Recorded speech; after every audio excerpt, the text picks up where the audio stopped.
Hello everybody. This video begins where I left off in the previous video, having listed 114 birds between January 1st and April 7th. And to be clear, my big year is just a personal challenge where I'm trying to see 300 birds this year. And I gotta admit, it's not looking great. I was hoping to travel a little bit and add some birds, but so far I haven't had the budget. However, I'm not going to let that stop me from doing my best and trying to see every bird I can wherever I can. And there have been some pleasant surprises this year, with 3 life birds being among them. So, on April 9th I began hearing the insect-like songs of the northern parula. While the black and white warbler and the yellow-throated warbler, which I listed and mentioned in my previous video, are usually among the first warblers to arrive in my area, the northern parula is never far behind. And I wish they would rename them and actually call them warblers. On Saturday, April 11th, I visited a local park and added a few birds, but it was a great day overall as there were quite a few warblers in the woods. Within minutes, I heard then saw a Nashville warbler, and then one of my favorites, a yellow warbler. Well, I guess it's officially called the northern yellow warbler now. As I mentioned previously, there were quite a few warblers in the woods. And even though a lot of those birds were already on my list, I still love hearing them and spending time amongst them. For the most part where I live, there aren't many warbler species that nest here, and the ones that do usually only make their calls in April and May, so that's a pretty small window each year to spend time looking at these beautiful yet complex little birds. Like I said, most of the birds that day were already on my list, but I had a great time, and just before leaving the park, I heard the familiar sounds of Franklin's gulls, which were flying overhead. These birds pass through by the tens of thousands each year, and I love seeing and hearing them.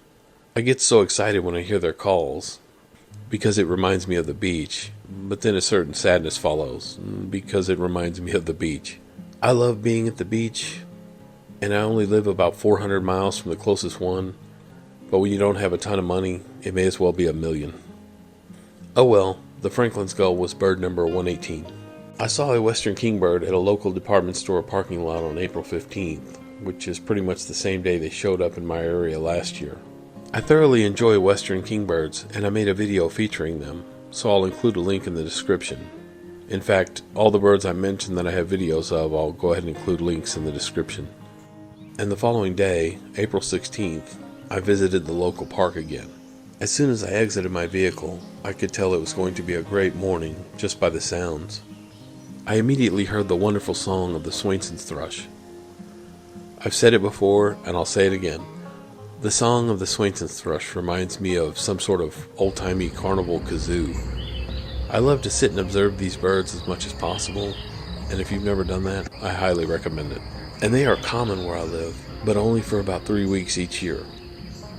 Every spring, from about mid-April through the first week in May, these birds grace us with their presence here.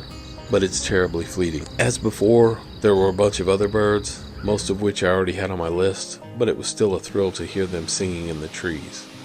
And as I hoped would happen, the sweet, boisterous song of the Louisiana water thrush echoed through the woods. Although it certainly isn't the most colorful of wood warbler species, it is among my favorites, and it's mostly because of the song it sings, which may be the loudest of all warblers. I think in my area, only the Carolina wren is louder than the Louisiana water thrush. And although it's listed as a breeding resident where I live, albeit an uncommon one, it seems I never hear them singing after probably mid-May or so.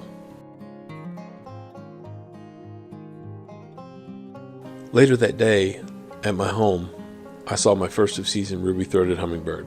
It's a handsome male with a deep red gorget, and it has hung around, of course defending the feeder against all other hummingbirds. On Sunday, April 19th, I saw my first of season cattle egret, or egrets rather, which were huddled around several cows in a pasture. On Tuesday, April 21st, I woke up early, opened my window, and heard my first of season Chuck Will's widow. I saw one of these birds once as I was hiking through the woods. She was sitting on a nest on the ground, but I didn't have a camera with me at that time, so I just observed her and moved on, without disturbing her, of course. They are beautiful birds, and I hope to get a photo of one someday.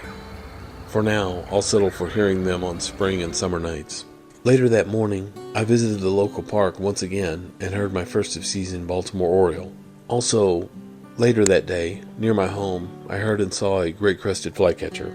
I'd been hearing them for a few days prior, but that day was the first I had seen one. I love everything about these birds, including the racket they make, and I miss them when they're away. On Thursday, April 23rd, during a morning walk near my residence, I heard my first of season red-eyed vireo, and then several chimney swifts. On Friday, April 24th, I headed out to some trees near my house, not expecting much, but it turned out to be a big deal. I stepped outside and immediately heard, then saw, an orange-crowned warbler. I feel like it's an underappreciated species, probably because it's rather bland, but like most warblers, it's a very efficient hunter, and it certainly has my respect and admiration.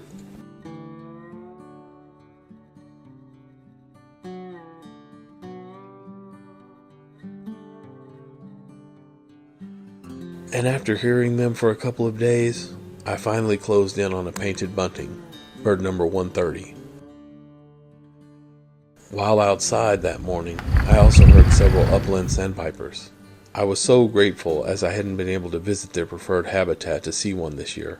I love these birds and I really wish I could have seen a few. But there's always next year. Shortly after, I heard then saw a clay-colored sparrow. Like the grasshopper sparrow, the clay-colored has an insect-like song. And I love the look of this sparrow as well. A few minutes later, I saw what I believed was a green heron flying overhead, but I wasn't 100% certain with my ID, so I decided to wait until I see one again. However, I then heard a bird call that sounded like a green heron, but at a lower volume. It was of course a rose-breasted grosbeak. These birds pass through on their way north, and I usually only see and hear a few each year. When I visit High Island, these birds will forage low in trees, but by the time they reach my location, they prefer the canopies of tall trees, and that makes it rather difficult to get photographs. So, these are photos from High Island that I took some time back. I was on the road later that day when I saw a couple of shorebirds in a muddy pasture way off the roadway. I stopped on the shoulder, and while one of the birds was a lesser yellowlegs, the other was a western sandpiper. It was so far away, getting a good photo was nearly impossible, but I could see well enough to identify it. I later stopped in the country to see some family when I saw two very blue birds, the indigo bunting and the blue grosbeak. I had been hearing the indigo bunting for several days prior, but decided to wait to add it until I actually saw it. The indigo bunting was bird number 135, and the blue grosbeak was 136. Well, that's it for part 4 of my 2026 birding big year. Stay tuned for part 5, which will be a good one, I promise. I hope you enjoyed the video. Please like and subscribe if you haven't already. Thank you.